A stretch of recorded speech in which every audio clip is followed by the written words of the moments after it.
I'll share this quick story. This was in my intensive from 20 years ago, and I was having migraine headaches at the time, severe, and I had had some mouth issues and stuff. And a session that I had with you, I had this, again, started to move off the table in an unwinding type situation, and I had this deep sense of just not wanting to come here, like to the earth, and my arm was doing some strange thing, and this was all pretty new to me, the unwinding piece of it anyway, and I just kept feeling like just this grieving of having to come here to, it didn't make any sense to me.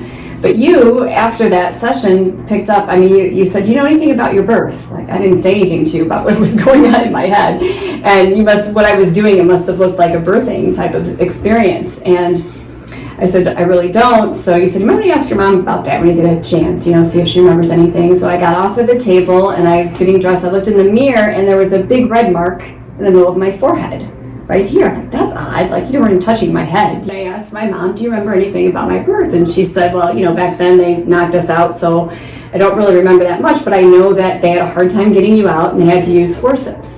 And they got them on your head the wrong direction because you had a red mark in the middle of your forehead for about a month after you were born there in your baby pictures." That's fascinating. Isn't that amazing? And she said, "Your shoulder got stuck, which is why they used the forceps.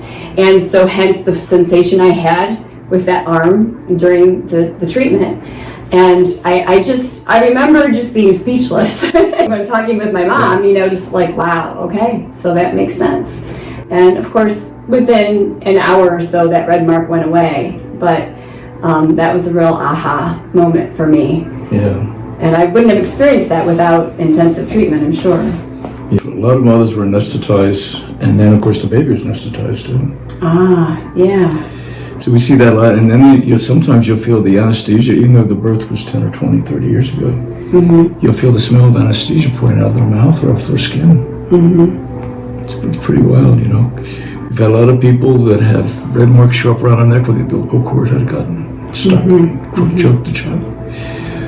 We had a PT that had cerebral palsy and scissors gate, and she was getting tighter and tighter.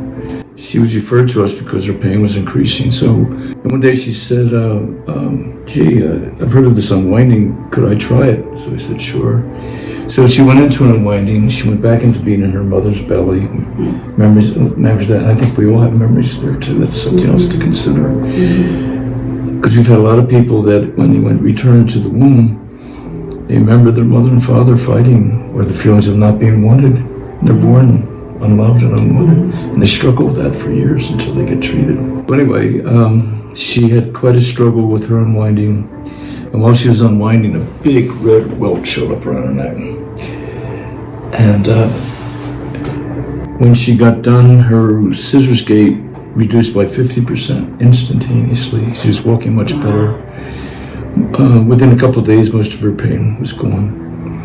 And she called her mother that night. She'd always had a very contentious relationship with her mother. And they started to create a relationship again. So this is so profound, and it just helps us in our relationship with ourselves to find our true self. Because Channel 5 is not who we are. It's the false ego.